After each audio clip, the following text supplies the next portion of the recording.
নমস্কার বন্ধুরা, আজকে শনিবার সকাল সকাল আমরা স্নান টান সেরে রেডি হয়ে যাচ্ছি। আমরা আজকে যাব খিদিরপুর জগন্নাথ মন্দিরে। তার জন্য আমার বান্ধবী গাড়ি নিয়ে চলে এসছে, ওরা আর আমরা যাচ্ছি। আজকে পুরীর আদলেই একটা মন্দির এখানে আছে, এর আগেও আমি একবার এসছিলাম, আবার এটা হচ্ছে আমার দ্বিতীয়বার। এখানে আমরা জুতো খুলে তারপর মন্দিরে প্রবেশ করছি। মন্দিরে ঢুকে বাঁ দিকেই রয়েছে প্রসাদের জায়গা, যেখানে আপনারা খাজা, গজা, নারকোল, কলা সব রকম পাবেন, ধূপ মোমবাতি সবই পাবেন। এছাড়া তার পাশেই রয়েছে ভোগের টিকিটের জায়গা, যেটা 150 টাকা এখানে ভোগের টিকিট। এছাড়াও আপনারা ভোগ এখান থেকে বাড়িতে আপনারা নিয়েও যেতে পারেন, সেরকমও ব্যবস্থা আছে। যাই হোক, আমরা এখানে প্রসাদ কিনে ওপরে চলে গেছি মন্দিরে।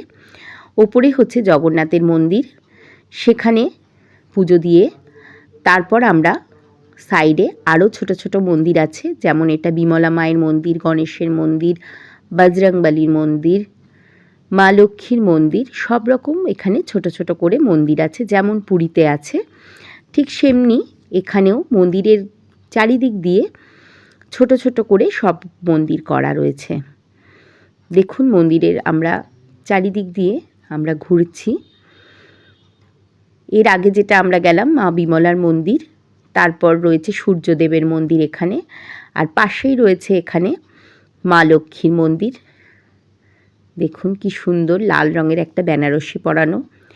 এছাড়াও অনেকে আছে যাদের মানসিক থাকে, এখানে যজ্ঞ করে, তাদের জন্য একটা আলাদা এরকম ব্যবস্থা আছে, যেখানে এখানে পুজো হয়। এখন ঠাকুরের ভোগ নিবেদন চলছে, 12:30 বাজে। ভোগ দেওয়ার পর আমরা এখানে নিচে নেমে এসেছি। এখানে নিচে একটা জায়গা আছে, সেখানে সবাই বিশ্রাম করতে পারে। এরপর আমরা ভোগের জন্য অপেক্ষা করছি, যেটা 1টা থেকে এখানে ভোগ দেওয়া শুরু হয়। দেখুন কিরম লাইন পড়েছে। এছাড়া সামনেই রয়েছে হোলি, সেই কারণে ওখানে হোলির জন্য বিভিন্ন ডেকোরেশনের কাজ চলছে। এখানে ভোগের ঘর, ভোগ খাওয়ার জন্য আমরা এখানে বসে পড়েছি সবাই। এখানে ফার্স্টেই পোলাও দেয়া হচ্ছে, তারপরে রয়েছে সাদা ভাত, নারকোল দিয়ে একটা ডাল, সব রকম সবজি দিয়ে একটা তরকারি, ধোকার ডালনা, চাটনি, পায়েস।